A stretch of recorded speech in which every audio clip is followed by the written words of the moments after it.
PID, pelvic inflammatory disease. आखिर ये कौन सा डिजीज है? It is a very common disease amongst females. यह डिजीज अक्सर लोगों को भला ही नाम से ना पता हो, लेकिन जब एक abnormal vaginal discharge with lower abdominal pain यानी पेट के निचले हिस्से में दर्द होना और साथ ही में एब्नॉर्मल पानी का बहना, यह एक PID का फर्स्ट सिम्टम है।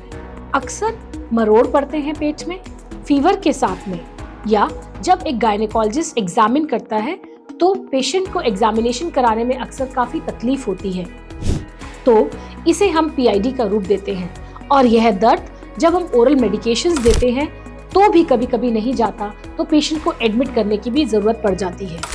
तो इससे सबसे पहले क्या हमें सीधा ट्रीट करना चाहिए, या मुझे ऐसा लगता है कि मैं आपको इससे बचने के रास्ते आज बताना चाहूँगी। मैं doctor Shweta Mehndiratta, senior obstetrician and gynaecology, robotic and laparoscopic surgeon at Amrita Institute of Medical Sciences, would today talk to you to prevent you from any kind of pelvic inflammatory disease.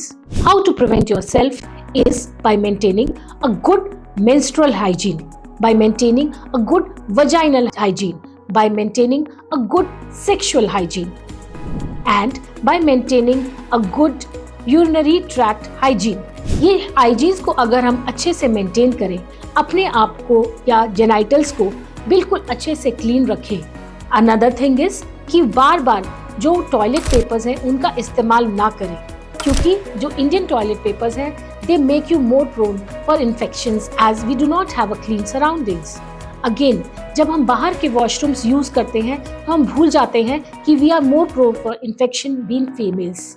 So we have to be sure that at the same time we drink plentiful of water and we clean our genitals at the same time. उसके अलावा हमें क्या करना चाहिए? हमें healthy diet भी खानी चाहिए and we should maintain the vaginal pH through regular use of the solutions that are available in the market. When are these solutions supposed to be used? क्या उसे हमें daily use करना चाहिए? I would say no.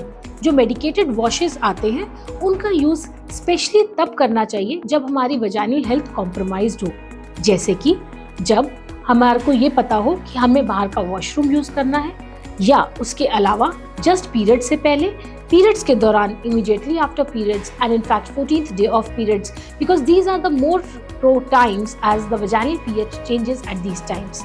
And then अगर आपको लगे कि आपको किसी भी फॉर्म में डिस्चार्ज हो रहा है, तो क्या वो PID का डिस्चार्ज है? I would say no. Every discharge might not be an unhealthy discharge. Discharges are healthy at times. So what is an abnormal discharge?